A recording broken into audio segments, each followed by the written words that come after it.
today I'm here with the San Francisco Minnesota preview matchup video. What do you want to call it?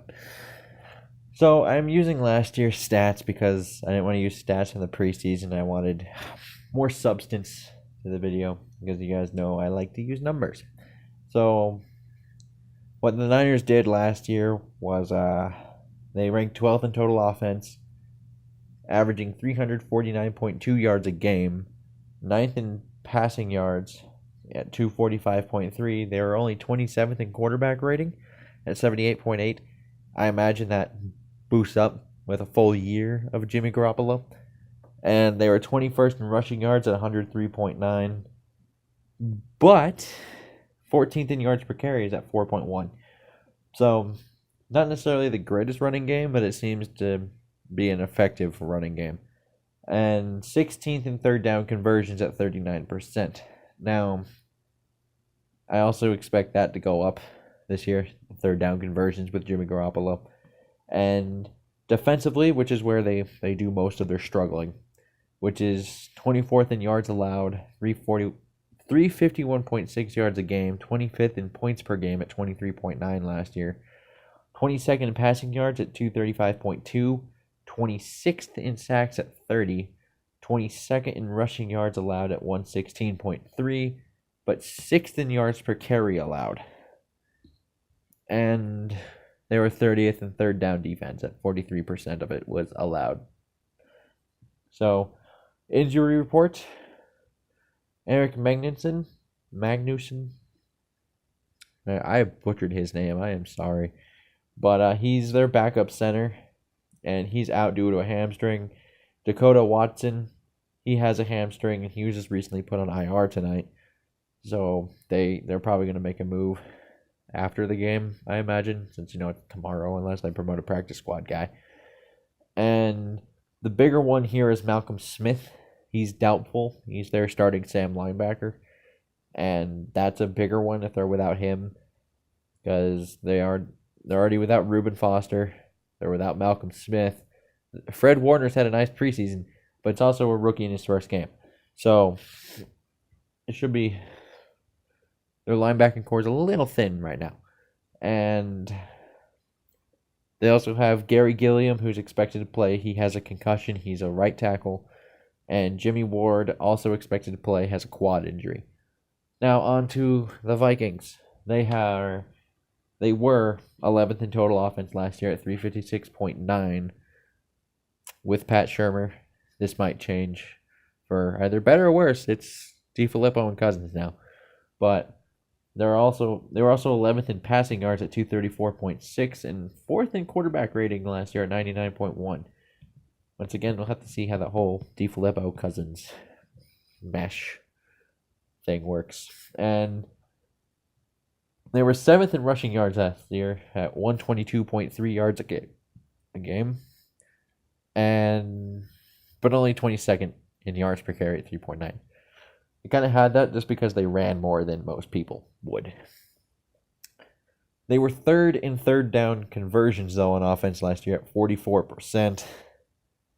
And then everyone knows defense is where this team thrives.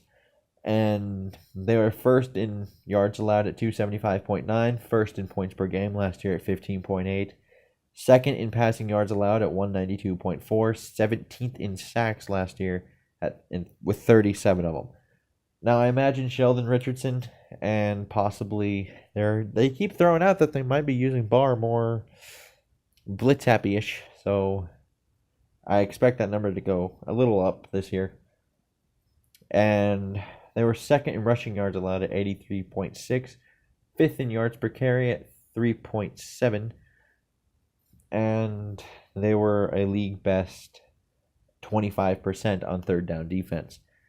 Now, the injury report for Minnesota goes as follows. Aviant Collins, who's kind of like their backup to everyone, who we've seen him go into backup left tackle, backup right tackle. He's backed up left guard. I imagine he'd do the same for right guard. So he's kind of like the new Jeremiah Searles, because I know Jeremiah left this offseason.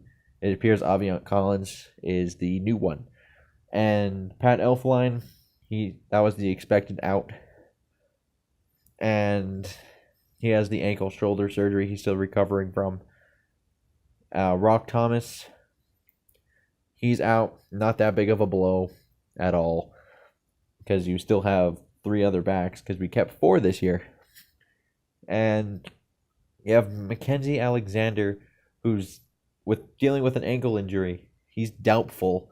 And Xavier Rhodes has a hamstring, and he's questionable, but he's expected to play.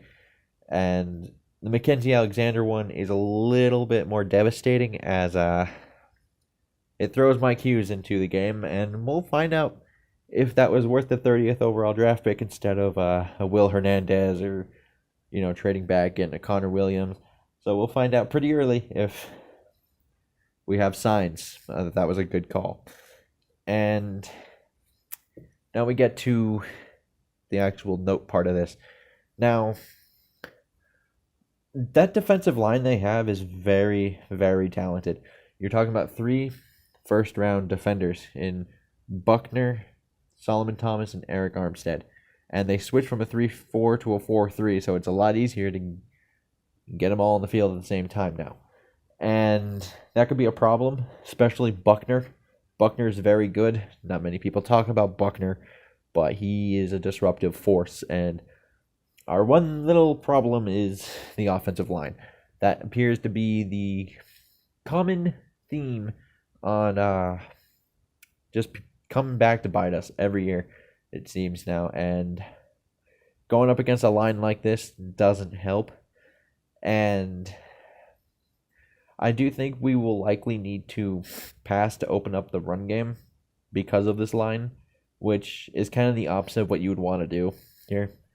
Well, with Kirk Cousins, because Kirk Cousins thrives off of the play-action pass. So you'd want to establish the run game so you can hit him with that. But you kind of can't when our line is how it is. They should be pretty much daring us to run.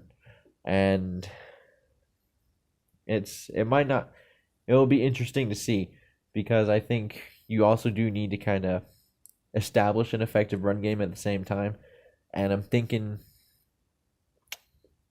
maybe you open up with the play action pass, because you might be able to hit Sherman with a double move by either Diggs or Thielen, because just use that aggressiveness against him maybe. And he's never really had the best lateral agility either. And now he's on the wrong side of 30 with the Achilles tears. And just hit him with some quick finesse kind of routes, and you might be able to get him on those. Jimmy Ward has been kind of a disappointment as well in there. Very up and down at the best. And he's kind of dinged up. He's got a quad. And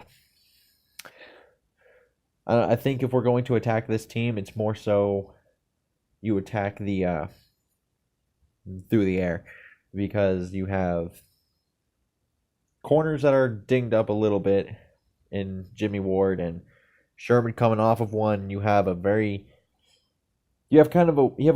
linebacking core with Dakota Watson and Malcolm Smith both out, and Reuben Foster suspended for the game.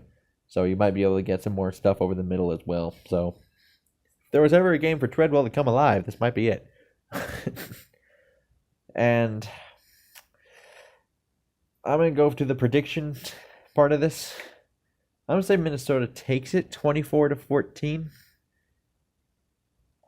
I still think the Niners, even though they have growing optimism, but I think that's what it is right now. It's optimism, not necessarily, oh, that's what it is. Minnesota is kind of what they are right now, even though the offense is a bit of a wait and see. We know the defense will be good. That's what we do know. And it likely got better over the offseason just by the additions, because Mackenzie Alexander seems to have come on a little bit through the offseason and through the preseason, even though he's hurt. Everything that we have heard about Mike Hughes is great. He'll actually be playing. You have George Iloka now and Sheldon Richardson added. It's a nice look to the defense. And I'm just thinking they're not necessarily where they are. So I'm going to take Minnesota to take this 24-14. 1-0 for the at the end of this. And so, till next time, I bid you adieu.